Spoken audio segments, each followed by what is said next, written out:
Hello,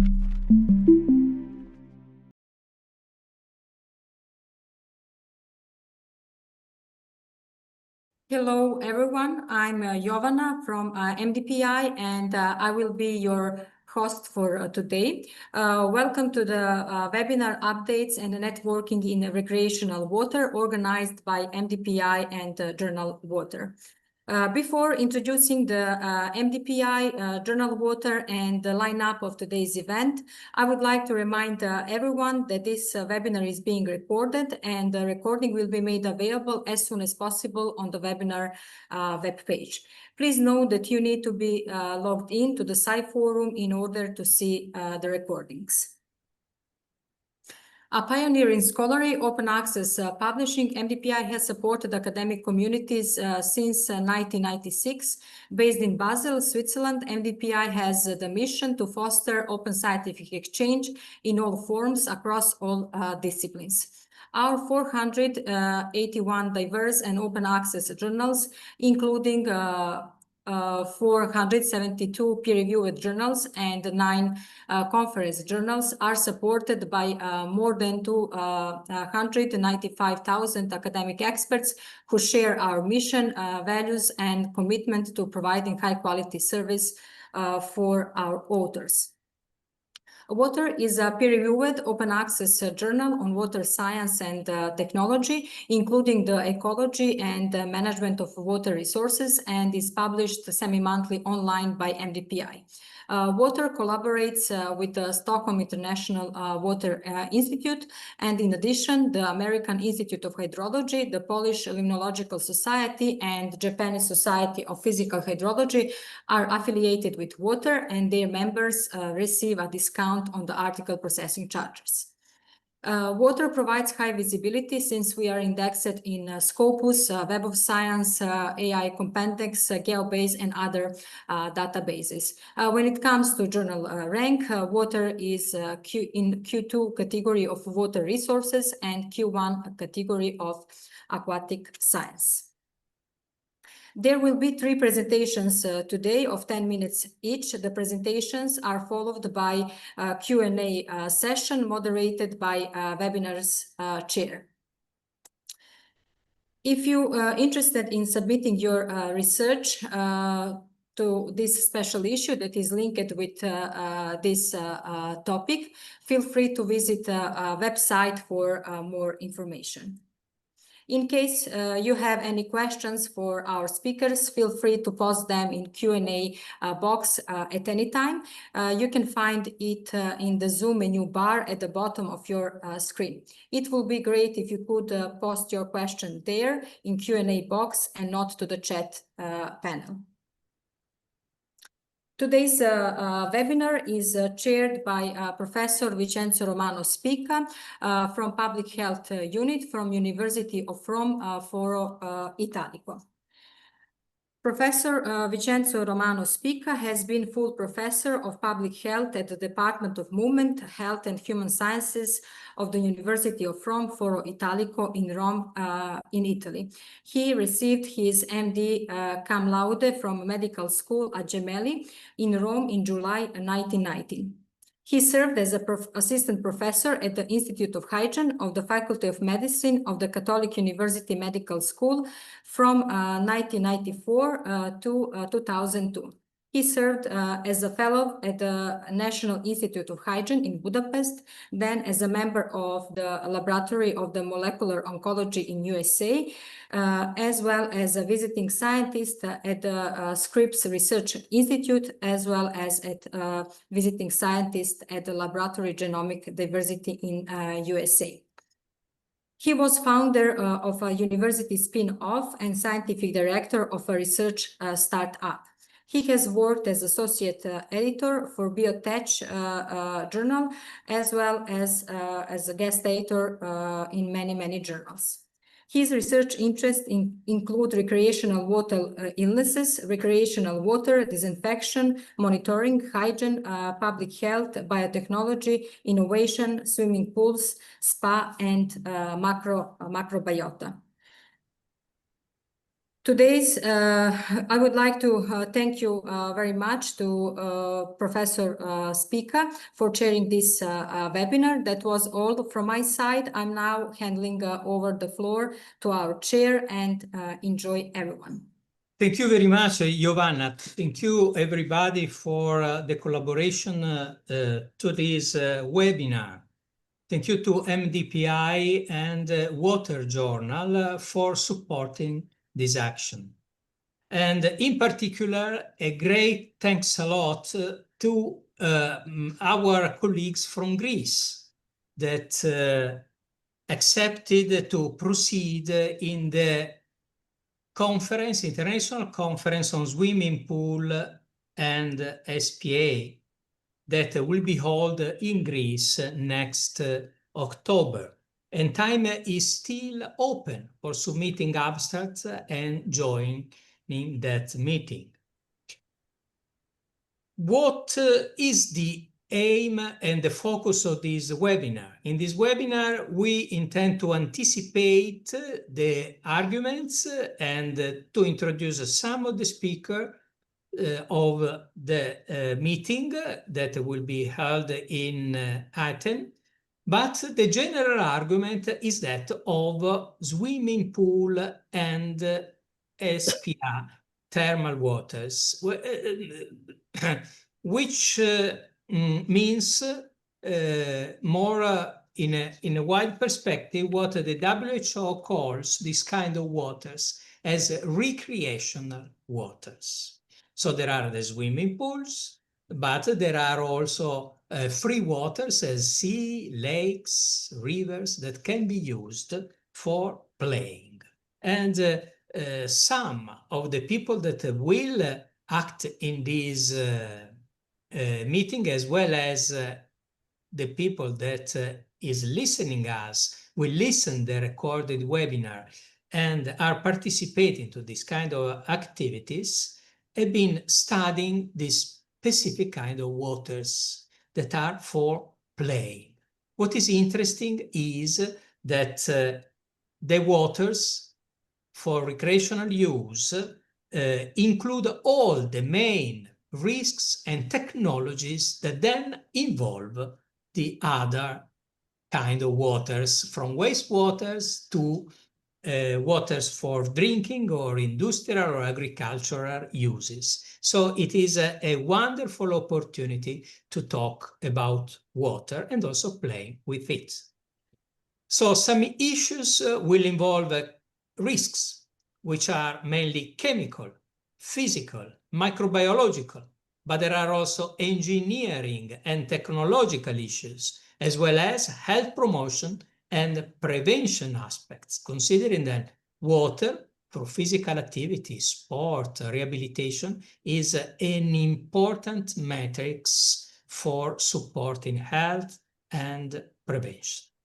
Within this general framework, we will have the three main speakers, which are the organizers of the Congress in Athens. Professor Emeritus Athina Mavridou, Professor Apostolos Vantarakis, and Professor Georgia Mandilara. And I thank them a lot for their effort in organizing this interesting and enticing Congress. The work of the meeting will give to anyone the opportunity also to publish their work in a special issue that the colleagues promoted and that water supported, all dedicated to recreational waters and swimming pool. The call for paper for the special issue is open, and you will receive in the chat the link to join it. All the details regarding this meeting and the different topics that will be approached will be available on the internet site of the webinar. So I think I said the main points that I wanted to introduce the webinar. It will be very fast, I hope very smooth and linear and pleasant for all the audience.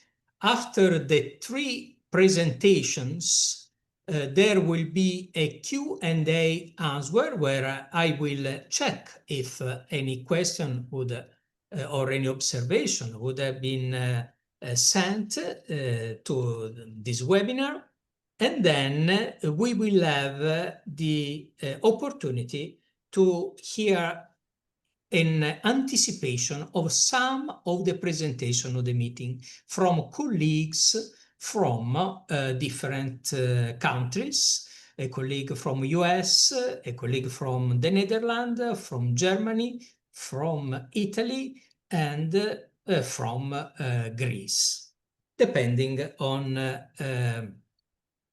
the availability of the internet connection.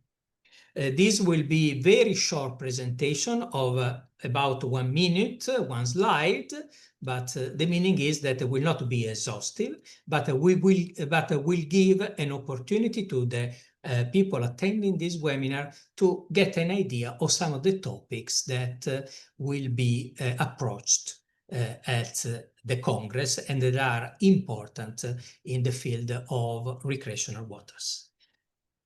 Therefore, I would love to leave the chair, the telematic chair, to Professor Emeritus Athina Mavridou.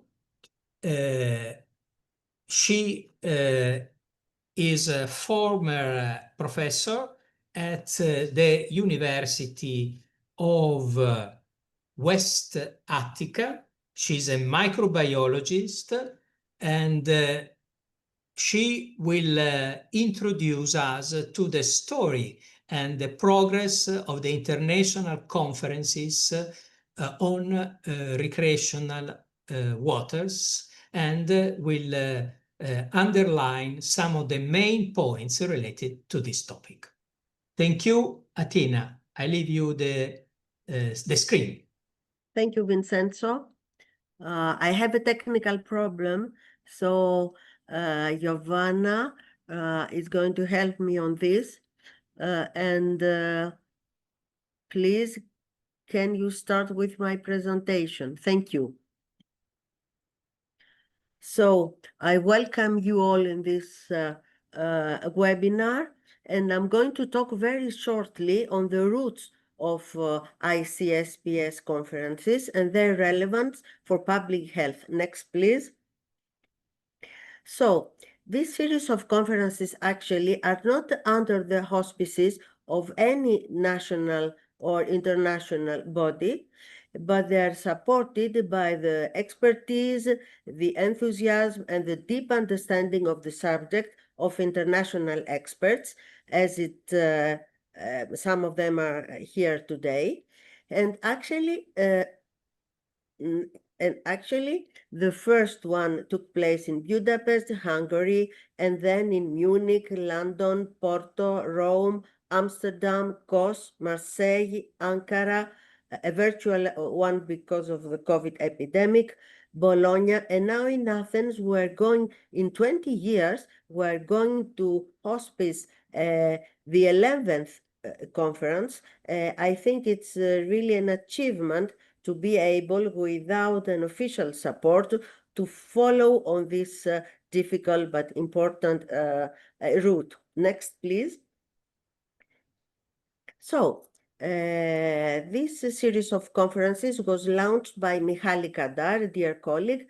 He emailed 30 of us experts from various European countries in 2005, and he invited us in Budapest, and he wanted us to talk about some important issues regarding, of course, pool and spa establishments. First, the lack of a European directive on man-made recreational environments. Then, the lack of European projects, if any of them, perhaps none. And also, the substantial differences on managerial and hygiene matters between pools and natural recreational waters, of course, the European Directive on bathing, natural bathing waters was already there. Also, the lack of an international document related to this subject, and actually the WHO guidelines were published a year later, and they're still the same. I know that an effort was carried out, was started about, I think, 15 years ago, but I haven't heard of any developments on this project.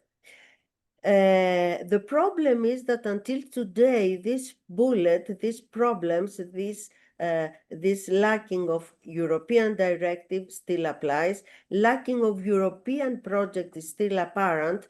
I know that an effort towards cost programs was done. Application was presented, but with no luck. And of course, the problems are still there. Next, please. Some facts discussed at this series of conferences. First, waterborne diseases can be acquired through recreational waters in general, but man-made environments are responsible for a substantial proportion of such outbreaks. In the literature, we can read about many of them. But apart the diseases, we have other incidences like drowning, more and more so, exposure to chemical hazards, and some social and ethical issues. Next, please. According to my idea regarding the waterborne diseases, important pathogens are Cryptosporidium. Next, please. Viruses. In 2009, Sinclair published a review paper indicating that half of the recreational waterborne diseases start in swimming pools, and the most important virus was, the most frequent virus was a norovirus. Next, please. Legionella, important and actually today an imperative factor for the new European Directive for Drinking Water. And next, please. Next, please. With climate change and the rise of temperatures, more and more we have epidemics related to vector-transmitted infections like the West Nile virus. And actually some of them are partly perhaps associated with neglected swimming pools, as it was the case in the United States during the Katrina hurricane, during the outbreak related to the Katrina hurricane. Next, please. So, according to my understanding, in our days, and actually in the Athens conference, emphasis should be given to the thermal water facilities with focus on the aging of the population, to the blooming of tourism and the increased number of swimming pools. We have this problem here in Greece, related to water shortage, climate change, and also the crucial issue of the use of seawater in swimming pools, which started here, at least in Athens, but in a very sort of not very official way. And some social issues related to multinational, multicultural societies. Can artificial intelligence and other advanced technologies provide solutions? Next, please. We hope to have some answers in Athens, where we're looking forward to see and meet all of you. And thank you for your attention. Thank you very much, Thank you, Athena. It has been a privilege and an honor to have Professor Mavridou introducing to the conference and telling us the story and still the new topics and perspectives involving risks related to recreational waters. including Legionella and including new aspects as, for example, artificial intelligence applied to this field. Now we go into a more technical aspects which relates to risk assessment as a tool for health and safety of swimming pools, opening then to the implication for public health, which are policies and guidelines. And I am extremely glad to introduce Professor Apostolos Vantarakis. He is a professor of public health at the Department of Medicine in the University of Patra in Greece. First of all, I would like to, I'm really happy that I participate in the organizing committee of this coming conference. I believe that we need to strengthen our work, all of us together. I can see very many friendly faces here to the issue that we're talking about, that is swimming pools. It's one of the most important touristic sections, and we would need to strengthen our work on that, because I think there are several issues that we can discuss, of course, during our conference in Athens. As you said, Vincenzo, this is a more technical aspect. I'm going to give you a short trailer preview, like a movie, from what we are going to see in the conference. We're talking about modeling risk assessment in swimming pools. It's a work that we're working with my PhD student, Athanasia Pelolou, who is a physicist, and she's an AI specialist in our team. Of course, AI and in general AI, and of course, specifically risk assessment is a really important part of the swimming pools in our days. We need to somehow assess the risk when we want to swim in a swimming pool, any kind of swimming pool we are talking about. So let me just a minute, because I have something. Okay, well, what is risk analysis? Just a few words for the people that they don't know it. Risk analysis is the process of identifying, understanding, and evaluating potential threats or uncertainties that could negatively affect outcomes in health, finance, environment, or engineering. In general terms, risk analysis is the main key of the prevention at any kind of prevention you want to do. Even if you want to drive in a car or work or wherever, risk analysis is the most important thing, because it can tell you if you are in danger of not of whatever you are doing.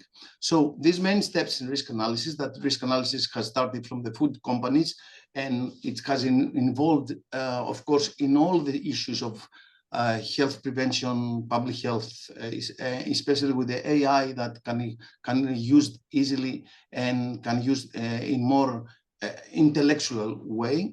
The main steps in risk analysis are the hazard identification, what risk we have, what could go wrong, the exposure assessment, who is exposed and how much, and the dose response assessment, what's the effect of the exposure, and of course the characterization of this risk.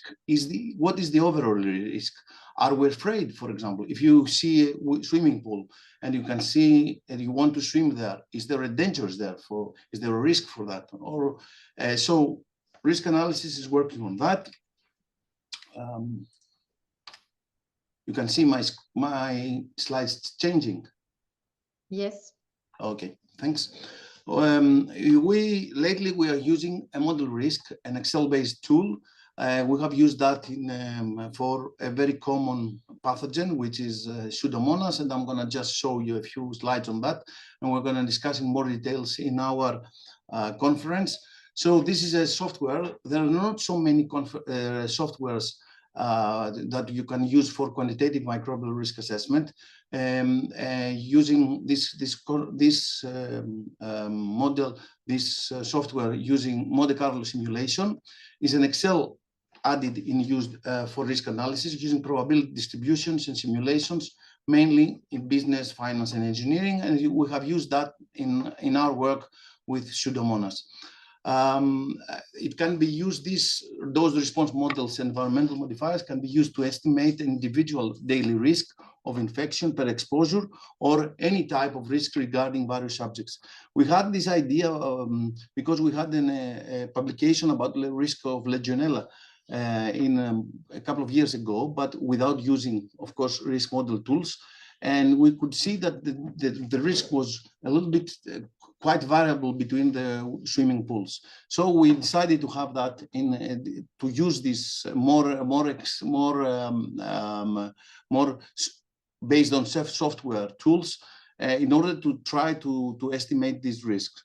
How it works, this model: you build your model direct in Excel, you replace uncertain values with probability distributions, you run Monte Carlo simulations, and of course you analyze risk using built-in tools.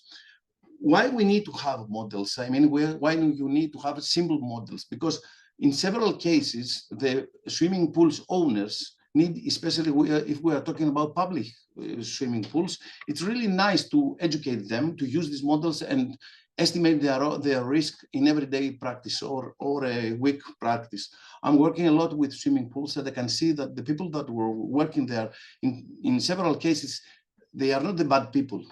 They are people that they don't know. That means they don't understand the risk that some people have in order to swim to their pools. So it's really important to educate them, especially now in our days that we have many tools that can be simplified in a way. So we have worked with Pseudomonas. It's like that. It's very familiar platform. I mean, based on Excel. We use it, as I told you, in Pseudomonas aeruginosa. We have used it in several swimming pools, open swimming pools, closed swimming pools, indoor and outdoor, of course, public swimming pools, athletic swimming pools.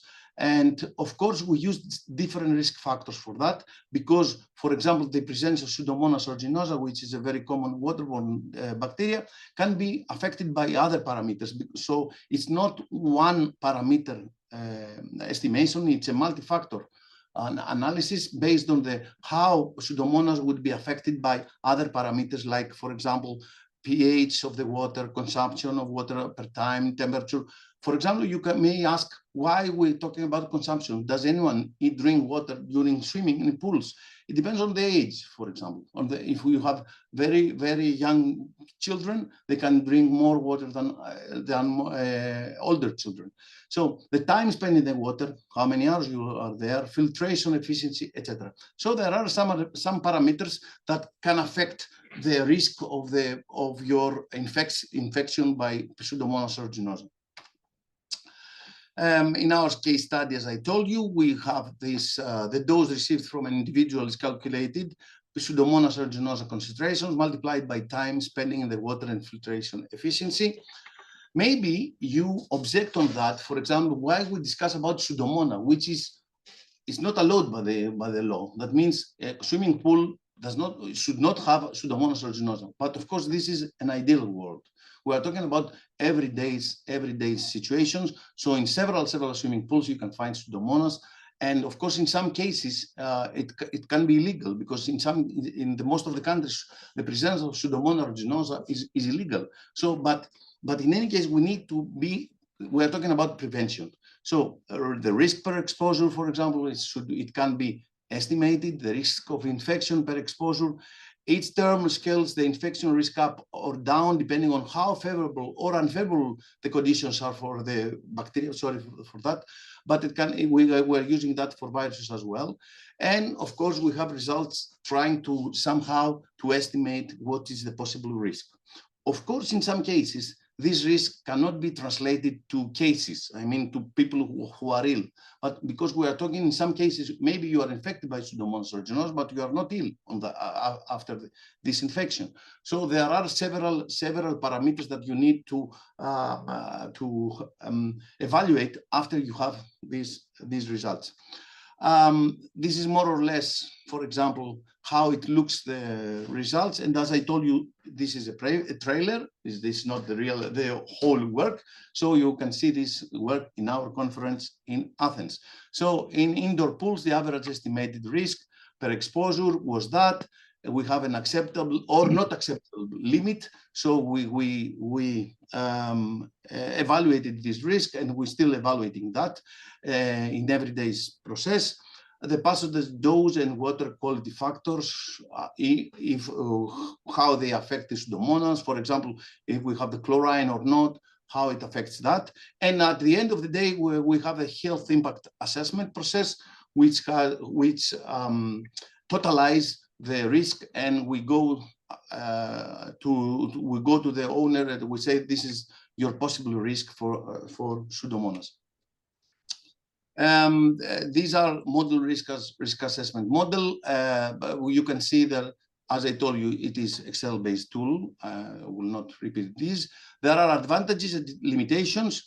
Familiar Excel environment, hundreds of built-in statistical distributions functions, visual tools, we can have plots, histograms, etc. And the limitations are, it is restricted by Excel environment. That means you cannot have big data, for example. Here, it's a for everyday process. And of course, it requires basic understanding of uncertainty and modeling. So you need somehow to be first educated to understand what's the role of the modeling, because in some cases, when we show this risk, they tell me, oh, am I gonna be sick? No, this is not the thing here. We're talking about prevention. So that is for now, and hope that we can see you, all of you, that you're participating in this webinar to our conference in Athens. Thank you very much. Thank you very much, Apostolos. Yes, risk assessment now means, today means to make models to try to predict the risk, the future, the probability, and the models are a tool that we have to keep in consideration. There are several questions. Then in the Q&A section, we will approach them starting from one, asking if the model is based on IEC 31010 2019 risk management risk assessment techniques, which is in the box of the Q&A. Then if it is published, if you please can be so kind to share the link. And since we also collaborated to developing a model in particular dedicated to Legionella, I will also share that link on that other model, which is an important approach for defining policies, because at the end, public health comes in policies, in rules, in regulations. Thank you, Apostolos. Now I leave the chair to Assistant Professor Giorgia Mandilara. Giorgia is Professor of Public Health and Microbiology, the Unit of Environmental Microbiology, the Faculty of Public Health Policies, School of Public Health at the University of West Attica in Greece. And Giorgia will also anticipate in concrete how this meeting in Athens will be organized. Thanks a lot, Giorgia. Good evening from me, from Athens, from the School of Public Health. First of all, I would like to thank Water Journal and the Publishing House and DPI for the opportunity to present the upcoming conference we organize in Athens. The conference is the 11th of its kind. It's been co-organized by the Environmental Microbiology Unit of the University of West Attica and the Laboratory of Hygiene of the University of Patras Medical School. The conference also is organized by the Association of Greek Enterprises of Swimming Pools and Hydromassage and the non-profit organization of Save Water Sports. The conference will run from October 19 to 22 of October at the School of Public Health of the University of West Attica in a central area of Athens. It will be held in two rooms, the main hall and the parallel session room. The conference is supported by the Pan-Hellenic Association of Bioscientists and the Pan-Hellenic Union of Public Health Supervisors, and is being held under the auspices of the administrative region of Central Greece and the administrative region of Crete. We also need here to thank our sponsors, you can see here. So our program includes several sessions and activities. This is our program is almost final. Some things may we need to add or amend some things. We carefully considered a range of current pressing issues that are defined in the landscape of recreational waters today. The conference consists of six sessions. I will present them to you briefly. Each session is structured as follows. There is a keynote speaker, followed by presentations from our invited distinguished speakers in the field, and then follows the discussion part. So the first session deals with water chemistry, disinfection processes, disinfection byproducts, etc. The second session deals with public health issues, Legionella, accidents, drawings, matters. And here we have the honor of having Mr. Vincent Hill from CDC. He will present the Model Aquatic Health Code, its 5th edition that was released by CDC on December 16th last year, providing updated guidance for preventive illness and injury in public aquatic venues. The third session will address innovative technologies in swimming pools design and maintenance, and also in the frame of risk assessment. And here we have the parallel session room where the submitted presentations will take place to abstract session.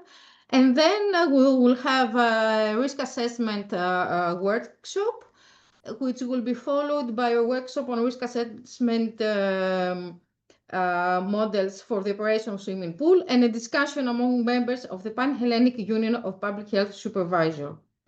The first day concludes here with a gala in the evening. The second day, Tuesday 21st, we have the remaining 3 sessions. The fourth is titled from, you can see here, from policy to practice, implementing regulations and risk assessments in swimming pool environments. The 5th session, we will discuss topics that sit at the nexus of public health, environmental stewardship, and economic vitality, sustainability in Europe's recreational waters. We're delighted that Mr. Kostas Bakoyannis has accepted our invitation and will be attended as the President of the Commission for the Environment, Climate Change and Energy at the European Committee of the Regions. And then we have an open discussion, a Q&A part. Finally, the 6th session is the nexus of thermal waters and public health, perspectives on safety and wellness.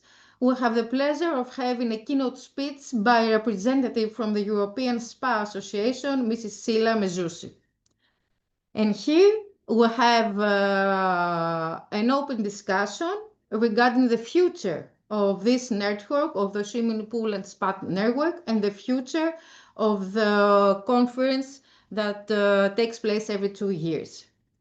In the parallel session, IDEX company will hold a workshop on a new kit for detection and identification of Legionella in water.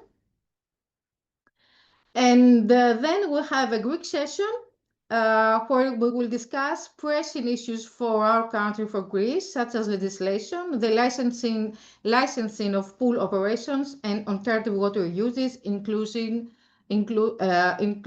seawater. On October 22nd, the 3rd day of the conference, a satellite event will take place with a visit to the archaeological site of Delphi and the Archaeological Museum of Thebes. And parallel to the visit, at the main venue, there will be an educational session for primary school students on safety and hygiene in swimming pools. This is in response to the Greek Ministry of Education recent announcement of mandatory swimming lessons for specific grades. In summary, this was the problem. You can see here the key dates. You have dates in order to submit any abstract and for early registration. Detailed information is available, you can see here in the conference website. Just to note what other colleagues referred before for the special issue of the Water Journal dedicated to our conference. We believe our conference is worthwhile to attend. We're looking forward to welcome you to Athens. Here I want to thank all the organizing committee of the 11th International Conference of Women Spa, Vincenzo Romano Spica, which is the heart and soul of this network, Mrs. Athina Mavridou, Mrs. Athinablou Goura, Apostolos Vanderakis, and Alex Kralis. Here you can see a photo from the Gymnasium of Delphi, a 4th century before Christ complex within the Apollonian sanctuary. We can see a circular swimming pool that was sourced from the Constantinian spring. We will have we can visit this at the 3rd day of the conference. Thank you very much. Thank you very much, Georgia. Thank you. Actually, I have been just the engine of this event. I want to remember that we were expecting that and a strong collaboration from the colleagues from Poland, and we all hope that in the next future they will proceed in their contribute and support to this area. Again, thank you all. My participation is more as a service to this interesting series of conferences to the friends and colleagues in Greece and in Europe, and not only in Europe. As you can see today, there are people connecting from India, different European countries, US, and also someone from Africa. Most of them probably will have some difficulties in joining the meeting in Greece in person, but so far the meeting is not online. Therefore, the presence in the meeting is essential, and I'm sure it will be a very nice opportunity also to visit the beautiful places of archaeological interest you have been showing us. Thank you, Georgia. Okay, very good. So we can go on with the 1 minute, 1 slide. And at this point, I will just come back if any of the speakers would take too much time. Otherwise, they will introduce each other one after another. Professor Ferretti already was anticipated, and the first is Professor Johnson Kurz from Germany. And then we'll follow the others, but you will introduce yourself briefly and directly. Thank you very much for your collaboration. Hello, everybody. I hope you can see my slide. Is it available? Yes? Yes, very well. Okay, I'm Jochen Kurz from University Hospital of Heidelberg in Germany. And I want to tell you about a new method for identification and differentiation of Legionella. So as you may know, so different Legionella species have different pathogenic potential.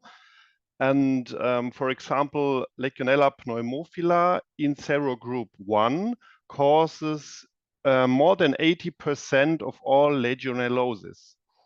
So for us in analytics, it's very important to look about the species and also the serogroups.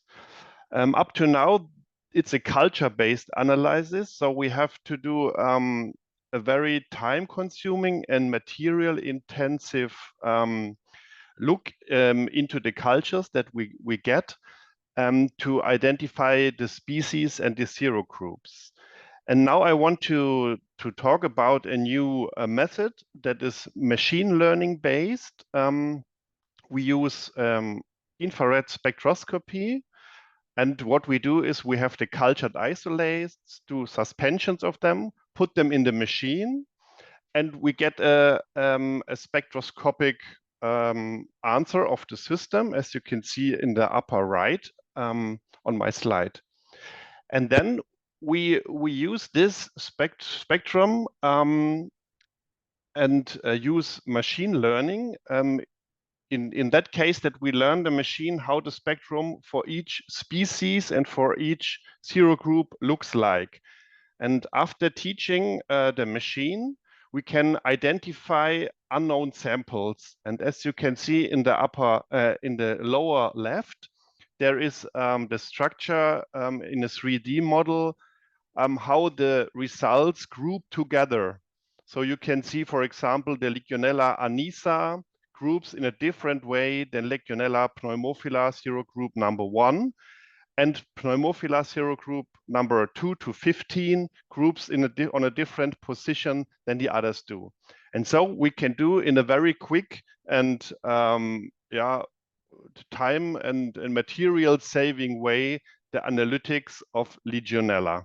And that is what I want to talk about in Athene. Thank you very much. We look forward to hear all the details of these new techniques. In the meanwhile, Dr. Pobat, if you can turn on the microphone and share the slides. So, good afternoon to everyone. I'm Tatiana Pobat, and I'm working on a joint research project between University of Foro Italico and Sapienza to improve swimming pool safety using miniaturized near-infrared spectroscopy.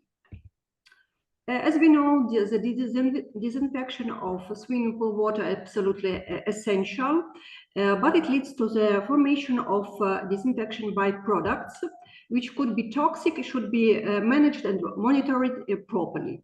So we are testing microNR coupled with chemometrics, a platform which complies with the principle of green chemistry for rapid on-site detection of contaminants.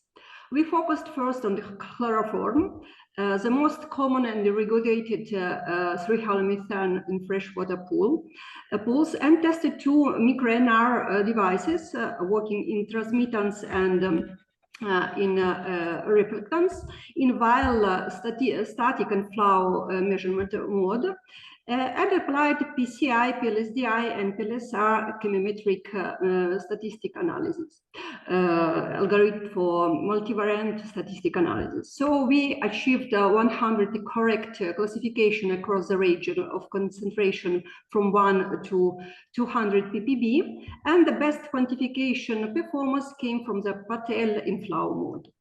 In parallel, we reviewed seawater use in pools, a promising sustainable alternative in time of freshwater scarcity, but one that brings new challenges as seawater tend to form brominated DBPs, which may be more toxic than chlorinated one. So now we are extending microNR testing to bromoform detection, and the next step will be including other THMs, other DPPs, real pool validation, and comparison with gold standard lab method. Thank you very much. That's all. Thank you very much. Very sharp, clear, and then all the details will be in Athens. The next speaker is Blechy Ernest, but from US, but Andrea Colletto will present the talk and the results that then we will discuss and listen in details in Athens. Andrea, are you connected? So, thank you. Today I'm here on behalf of Professor Blechy as he's co-author of this paper. And since Professor Blechy unfortunately cannot join us today. Anyway, he's going to give the presentation in Athens. The research deals with active air stripping and direct point exhaust of harmful disinfection byproducts from indoor pools. As you can imagine, the research starts from the well-known problem related to disinfection by products that are detrimental for both swimming facilities and human health. The technology that I studied during my PhD at University of Brescia remove disinfection by products by actively stripping them from the water inside the pool gutter and exhausting them outside the natatorium. We successfully tested the technology during the last Olympic and Paralympic Games in Paris. And here you see the swimming pool, the competition swimming pool at La Défense Arena. That was the pool used for all the competition. And we, as I said, successfully test this technology, finding a good efficiency in terms of disinfection by products removal from the environment of the natatorium that was quite huge and with a strong HVAC system. So it was very interesting to see that this technology can work also in this not particularly simple condition. Moreover, we found out that this technology is more efficient in terms of energy consumption and can be a very and a strong support for traditional HVAC system for treating the air inside an indoor swimming natatorium.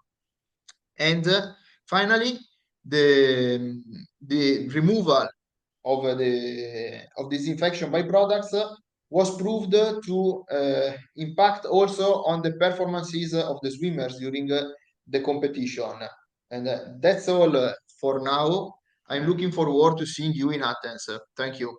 Thank you very much, Andrea. We also look for having you in Athens and listen to all the details of this interesting work. So far, we heard about different technologies. That's the beauty of water and the beauty of the application of technologies to recreational waters, regarding Legionella, regarding DVBs, regarding the products and chemical risks, but both chemical and microbiological. I don't know if Gorgoletis Georgos is there, because he asked to anticipate his talk about artificial intelligence. If he's not there, I would directly leave the chair to Martin Koiten, and he was a coordinator of a previous conference in the Netherlands, and he has a lot of expertise in swimming pools. So Martin, we look forward to listen to the aspects, issues that you will present then in Athens. Thank you. Yes, thank you, Vincenzo, very much. I hope you can see my slides already. And I have 4 slides because very well. I have... You can see it very well. Thank you. I have 4 presentations. And I see that we have almost 80 persons online now. So I will give you 4 reasons to tell all your friends, at least bring 4 friends, all of you, to Greece. So we have a lot of people to discuss swimming pool issues in Athens. First of all, I'm going to talk about Legionella.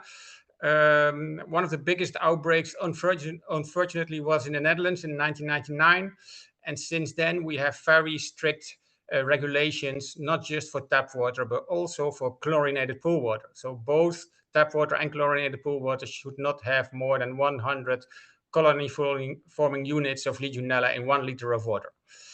And for tap water, as well as for chlorinated pool water, the operators need to make a risk assessment and address all the risks that there are. And in the pictures, you see some of the risks as an example. Of course, they have to take health and safety measures, and they are mandatory. And in this presentation, I'm going to talk about 25 years of experience of Legionella knowledge that we have in the Netherlands, together with the lab of Eurofins. But still, as we work in the Netherlands very hard to get the Legionella numbers down, in a survey we did last year, still 10% of our Legionella samples do exceed the 100 colony forming unit limit. So it is an important topic. My second presentation in the conference will be on THM removal. So we have seen a lot of THM removal in previous conferences, but I think there is still a lack of knowledge, and we will try to fill up that gap. So one of our new limits in our new legislation is THM. And we saw in our survey that we did that over 24% of the indoor pools exceed the Dutch THM limit. So we started a pilot study and to test different techniques. So we tested advanced oxidation, UV treatment, absorption on activated carbon, chlorine dioxide, and we are still starting up some experiments on ion exchange, ADOX, and showering of bathers. So during my presentation, I will go into deeper of all these techniques, but I will not do that now. During the experiments, we will take THM samples every 2 weeks, and we will also do THM formation potential, which is very interesting, every 4 weeks, and we get a very nice results. But the results take time. So we see that the chemical equilibria takes over 3 months to get into this new chemical equilibrium, and there are only very few scientific studies that go on that long in swimming pools. Most of the time they are stopped before that. I will show all the results that we have in Athens of this project. Then the third of my presentations will be about non-chlorinated swimming pool water. We have one in the Netherlands. You see it on the picture. It was open to public in 2023, so it's open more than 2.5 years now. It is the technology that we use is the technology I developed during my PhD study, and because chlorinated swimming pool water is obliged in the Netherlands, we had to get dispensation from our national government, and I will show you how we did that. I will show you the results of 30 months of operation in this non-chlorinated public pool, and you can see how nice clear blue this water is. It's really very nice. We do weekly sampling of 7 microbiological parameters, and we do monthly sampling of 8 chemical parameters. We do have some open issues on algae and sustainability, and I will go into deeper of that during the Athens conference. And then finally, my fourth presentation will be about our new Dutch legislation, which started in 2024, so last year. And one of the big issues is that all the swimming pools have to do a risk assessment on all the hazards for all the pool users. So they have to think about what's going on health and safety. And if there are any hazards, they have to take measures for that. Again, they have to do a lot of sampling. And we did a survey on these samplings in 550 indoor pools and 115 outdoor pools. So we had over more than 100,000 lab results. And during the Athens conference, I will show all the results. And on this slide, I can only show you the top 5 of violations. So I want to go into that deeper during the Athens conference. So thank you for your attention. If you have any questions, I'm happy to answer in the Q&A. And please come to Athens to discuss with us these important topics. Thank you. Thank you very much, Martin. So the last but not least speaker, Federica Valeriani. I'm very glad to leave you the chair, and you will open to an important part of ICSPS, which is the SPA part of recreational waters. Thanks. Hello everyone, my name is Federica Valeriani from the University of Rome for Italico. I work in the laboratory of epidemiology and biotechnology directed by Professor Romano Spica. I want to thank the organizer for this invitation. My focus is about the innovative solution of treatment for thermal water in recreational pool. Spa water are popular for wellness and tourism. They have special microbiology and chemical properties and can provide health benefits, but also some risk if are not managed well. In our project, we look at the microbial community in thermal water and facilities and the effect from different disinfection solution and innovative approach as well as photocatalysis and their effect of microbial community. So the key message is simple. We need an integrated approach that combine safety, sustainability, health promotion, and different expertise to manage the thermal water pool. Thank you very much for the attention and see you in Athens. Bye. Thank you very much. Thank you all. I cannot believe we remain within the time that we decided. So exact, I couldn't expect. So we had to finish at 5:10 CET time, and it is 5:07. I do not have to make conclusions because the conclusions I did in part during the 1 minute, 1 slide section. I would like instead to suggest and to ask everyone the support in diffusing this kind of studies that are focused on this special and so nice kind of waters that are the recreational waters. They allowed us to apply questions and technologies, as you have seen in this quick exchange of ideas, technologies that are used for wastewaters, for drinking waters, and for different kind of treatments. So this is an incredibly interesting model, and it has an advantage that it is more relaxing, so we can approach risks and technologies with a different point of view, which is more open and more focused on science and technology.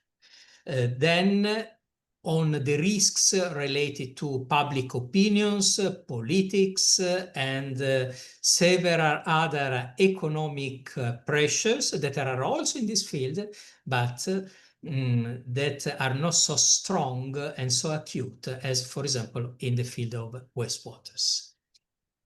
From the different presentation, you got the idea of a perspective which is not only based on risk surveillance, prevention, and management, not only on technologies, but most of all in a One Health perspectives, involving the benefits and risks related to the production, use, and management of swimming pool. Would have been from fresh water, from tap water, from sea water, as in a recent review that we published with many of the organizers all together, with the help of Dr. Pobat and Professor Valeriani and all the Greek colleagues. So we've been 80, 90 people during this conversation from different parts of Europe and the world. But I know that many more people will approach our discussion during the recorded opportunities of this webinar. So I leave the screen to Jovanna Mirkovic. I thank her, and most of all, I thank the organizers of the ICSPS, Professor Tina Mavridou, Apostolo Vantarakis, Georgia Mandilare. Thank you very much. And to all the people that and colleagues and friends that wanted to contribute in the 1 minute, one slide section, and to all of you that joined this meeting and still are connected in real time, not in the recorded form. Please, Jovanna, I went over 1 minute, but we remain time, basically. Thank you, Professor Spica. I would also like to thank you for chairing this webinar, and also to thank to our speakers for their interesting contributions to this topic. I would also like to thank to our participants. I hope that they find this webinar both interesting and insightful. And also I would like to remind everyone that the recording of this webinar will be made available as soon as possible on the webinar web page. Also, we will greatly appreciate it if you could take a couple of minutes to complete our satisfaction survey by following the link I have provided in the chat box. So that was all also from my side. Thank you all, and I wish everyone a nice day, morning, evening, whenever you are in the world. See you next time, and bye-bye.